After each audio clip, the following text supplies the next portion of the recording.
நம்ம சூர்யானாவோட கருப்பு திரைப்படம் தியேட்டரில் ரிலீஸ் ஆகி சக்கப்போடு போட்டுட்ருக்கு.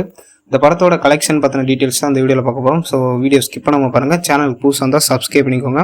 வீடியோ பிடிச்சிருந்தா லைக் பண்ணிக்கோங்க. இப்போ வாங்க வீடியோக்குள்ளே போயிடலாம். நம்ம சூர்யானாவோட கருப்பு திரைப்படம் வந்து மே 15 ரிலீஸ் ஆனிச்சு. ஒன் டே டிலே ஆகி தான் ரிலீஸ் ஆனிச்சு. பட் இருந்தாலும் படம் வந்து உண்மையிலே சூப்பராக இருந்துச்சு. ரசிகர்கள் எல்லாருமே சூப்பராக செலிப்ரேட் பண்ணாங்க. படமும் வந்து பாக்ஸ் ஆஃபீஸில் தரமான சம்பவம் பண்ணிகிட்ருக்கு. படம் ஏற்கனவே 250 கோடியை தாண்டினா தான் நமக்கு ஒரு தகவல் கிடைக்கிது. இப்போ என்ன தகவல் கிடைக்குதுன்னா, படம் ஏற்கனவே நேற்றே 300 கோடியை ரீச் ஆகிடுச்சு அப்படிங்கிற மாதிரி தகவல் கிடைக்கிது.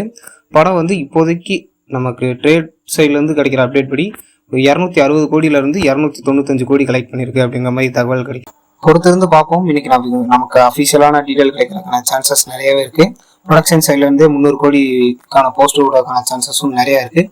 ஸோ இதை பற்றி உங்களோட கருத்துக்களை இருந்தால் மறக்காமல் கமெண்ட் செக்ஷனில் சொல்லுங்கள். இந்த வீடியோ பிடிச்சிருந்தா லைக் பண்ணுங்கள். மீண்டும் ஒரு அருமையான வீடியோ சந்திப்போம். தேங்க்ஸ் ஃபார் வாட்சிங் நண்பர்களே.